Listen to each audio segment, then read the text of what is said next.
How's everybody doing on this Memorial weekend? I thought I'd show you a couple of the things I'm working on here. Let's see if we can get it to play. These are some of the 3D parts I'm printing. It's going to be a bracket to hold the 4 reel spools. This is going to be a monitor rising stand. It's pretty neat. You see how long it takes to go through all this. So this is like almost a 3-day print. And this is part of a breakaway here, so you tear that out and it's fine. Whenever you see stuff like this, it's usually part of an area where it's designed to peel off. And it's usually because there's a decal or something. Yeah, this is pretty cool. It's interesting because you can kind of get clips of what's on the TV in the background.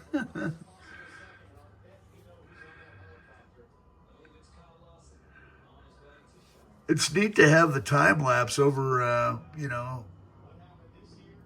3 days.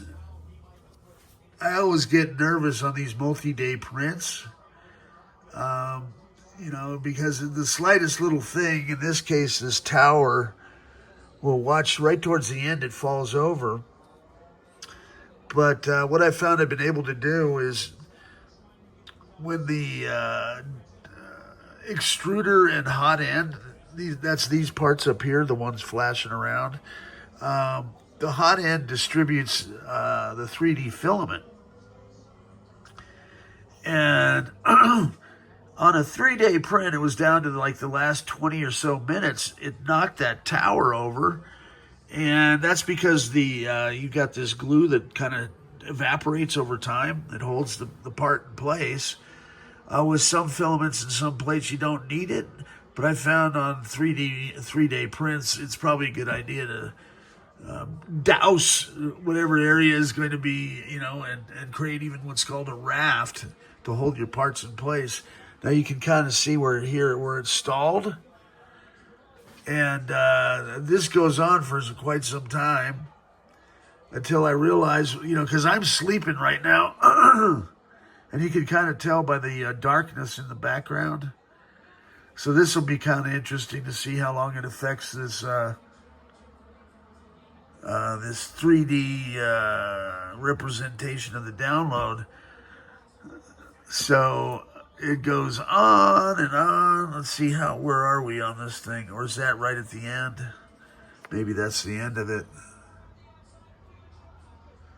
Is that all the way to the end? I'm just going to go grab this arrow. Okay, so apparently it stopped at some point, which is good, I guess. Okay, so we'll go on this last part, which is kind of neat, if it'll play. I'll just do it manually. There we go. So you get these kind of quality prints going. All right, so we got the indie on in the background. I'll show you the final result here, which I'm pretty impressed with as my techniques get better. This might even work on the Indy cars, these parts. So what this is going to be is a monitor riser stand. And you can see it's just phenomenal.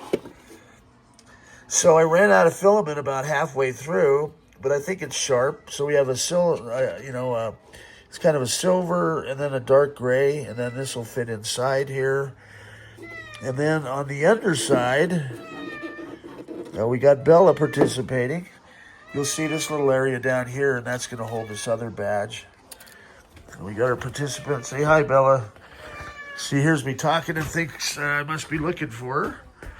She's becoming quite the participant here. So I'll kind of show you. I'm just walking back. Oh man! So I'm getting this area cleared out. This is going to be just my next hardware testing area, and this area over here, I'm going to have shortly my electron microscope to look at the things up close. We'll have a little soldering station, and I'm dialing this guy in. I found to work on it, if I just set something back, it gives me enough room to kind of get in there. And I'll show you what I'm doing here. So we've got a new extruder, and I'm replacing it with kind of these quality parts. So there's going to be a metal gears, which should give it a nice clean finish. We're going to have a nice cooler for the fan that attaches to it. It's like a better shroud. And then this design is so much better. You can change filament heads in like 30 seconds. You just unscrew that and unscrew in the new one, versus having to unplug all this stuff, which is a real pain. They improved the design a lot in the latest version of the H2D. That's that other printer I have. So I've got my two X1Cs set up. This bench back here is going to be for burning ROM chips. We're going to have, the ability to format hard drives back there. But this fits nice because I can slide it back, and it's a much more efficient use of space. I got all my storage over here for parts that I might use. And Bella's been fed already, too, if you guys are wondering. Cats, I think, just try and work you whenever possible. Now, this is kind of neat here, this little torch. And I found with these nozzles, we get to play with fire a little bit. What'll happen is you'll get a clog in there. Oh, God. And so with this, it's just kind of of course, it's going to be, sit over there. It's got to lock in place. And then, so what that does is it allows me to heat up, and I'll show you how it works. You heat up the end of our Allen key, and then you can put it in the end of the hot end here. And as you can see, there's filament stuck down in there. Heating that up and then sticking it in there and letting it cool off, that'll adhere to it, and then you can pull it out. I'll make a better video. I've got this new 3D or 3-axis for my iPhone, and this thing will actually follow me around. It's pretty neat. If the batteries didn't die on it, I was going to show you that. I'm going to set up, there it goes. So I'm going to set up my shadow box here. It's going to have a turntable, and I will be able to take high quality photos. As I say, I'm going to make some photos for Luciano on our 2025 edition of Inside NeXT today. But now I've got a good working space for that. And that's in one of these boxes over here. And then I've got a cage that's going to go up over this area. Okay, that I'm going to be able to mount cameras to. And then I've also got a way that I'm going to be able to record right from the NeXT monitor screens.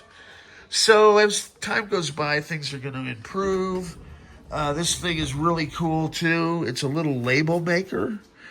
And with any luck, I can grab my labels and show you how it works. Bear with me. I should have had this a little bit more planned. Just kind of winging it. I thought you guys might like to see.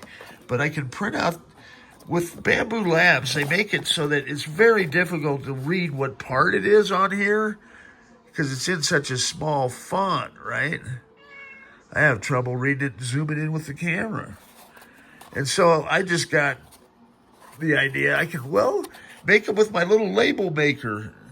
So it gives me an idea. Now I got the H2Ds. I bought some of these by mistake. And Bamboo wouldn't swap them out. I'm like, you guys ought to have it on your site. What printers I have. Just say this is incompatible because it's got different connectors. I tried modding it. I probably can go back with what I do now and get those to work on the X1Cs. And I actually like the connectors on these much better. So I've got my little parts drawer here. So I got a stack of them. I know this is interesting to nobody but me probably at some points. But I'm happy because I'm getting things set up to where it's not such a mess, you know, and I'm always scrambling to look for stuff. And so this is going to be the shell of our little R2 robot guy. So he's going to be QB. I've got him working, and he's rolling around doing patrols. So stay tuned, man.